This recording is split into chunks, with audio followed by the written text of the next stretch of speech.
Welcome to the Hover ContractorFlow Integration Guide. Before we begin, I'd like to give you a brief overview of Hover and why we've built this new feature. Hover is a platform that transforms ordinary smartphone photos into accurate 3D models and detailed property measurements. These measurements allow construction teams to streamline estimating, planning, and quoting. Within ContractorFlow, the Hover integration component is embedded on every opportunity record. It links Hover jobs directly to the opportunity and automates the creation of Salesforce products from Hover's 3D model and material list, removing manual data entry and ensuring that every product is tied to real-world measurements. To get started, open an existing opportunity. On the right-hand sidebar, you'll see a tab labeled Hover. Click it to reveal the Hover integration component. This component acts as a front-end guide to all Hover projects, giving users a quick, informative snapshot of project status and actions. The component also includes built-in safeguards that appear immediately if the opportunity does not meet required conditions. Here we see two error notifications. The first is a pricebook check. It makes sure the opportunity has an active pricebook, so finished products link correctly. The other is the Hover user check, which confirms the opportunity owner has a linked Hover account and ensures the new job is assigned to the correct user. At the moment, I'm assigning it to another user who already has Hover activated. There's also a third alert you won't see here, the quote check. That one stops you from creating a new Hover job if a quote already exists.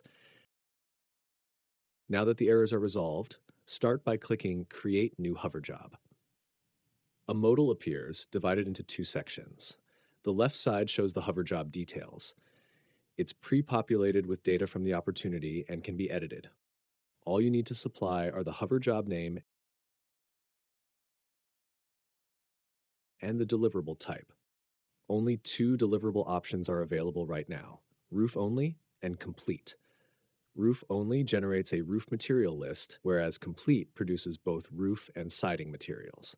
On the right side, you can send a capture request, an invitation for a third party, such as the homeowner or another contractor, to take the photos. They'll receive both an email and an SMS message instructing them to download the Hover app. This section can be pre-filled with the opportunity's primary contact.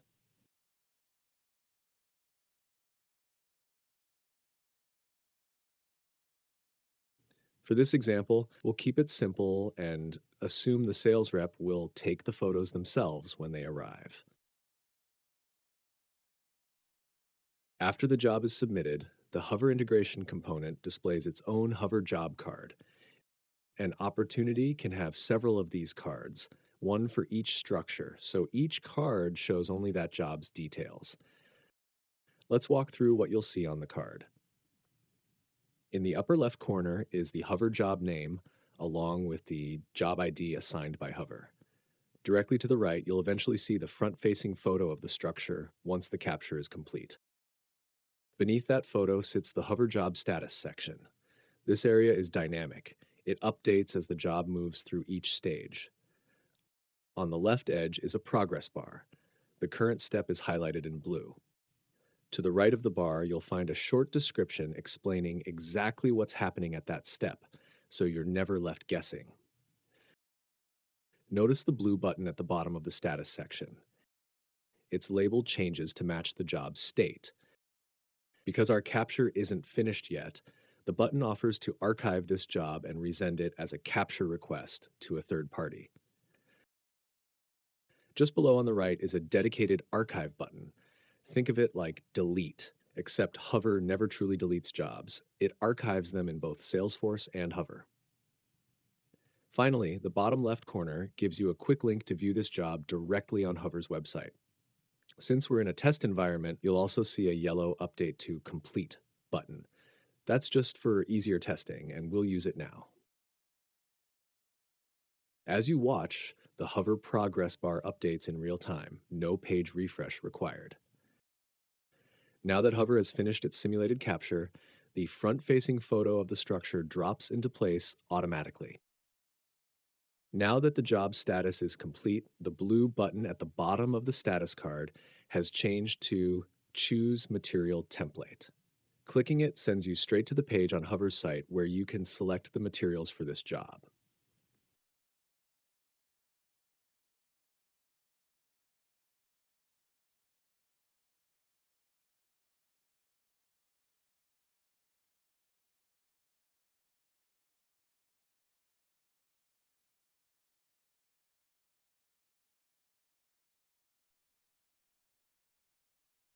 Once the material list is generated and Hover sends its notification to Salesforce, the blue button changes to Sync Material List.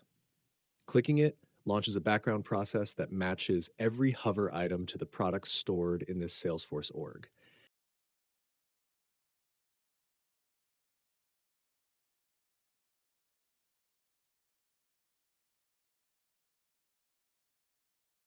If an item doesn't map, the system drops in a default placeholder product until a proper mapping rule is added. Let's walk through how a Hover admin handles that update. The admin first opens the Hover Connector Lightning app, which contains 3 tabs. The first tab, Hover Connector Manager, shows real-time data flowing between Hover, the middleware, and Salesforce.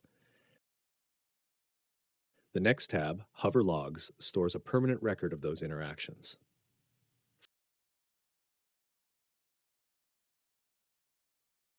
Finally, Hover Product Mapping Rules lists any unmapped items.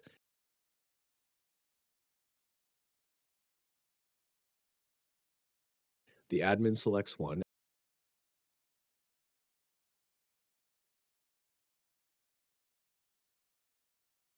and assigns the correct Salesforce product.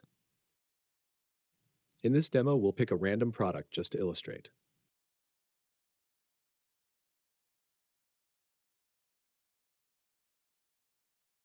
Now we delete the existing products from the opportunity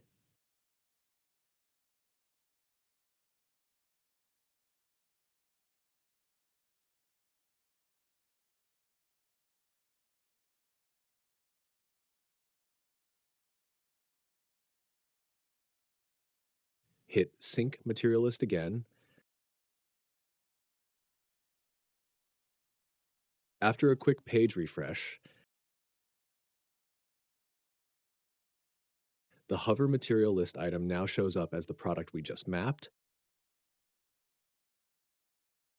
and that's the whole process. I hope this was helpful. If you have any questions or comments, feel free to reach out.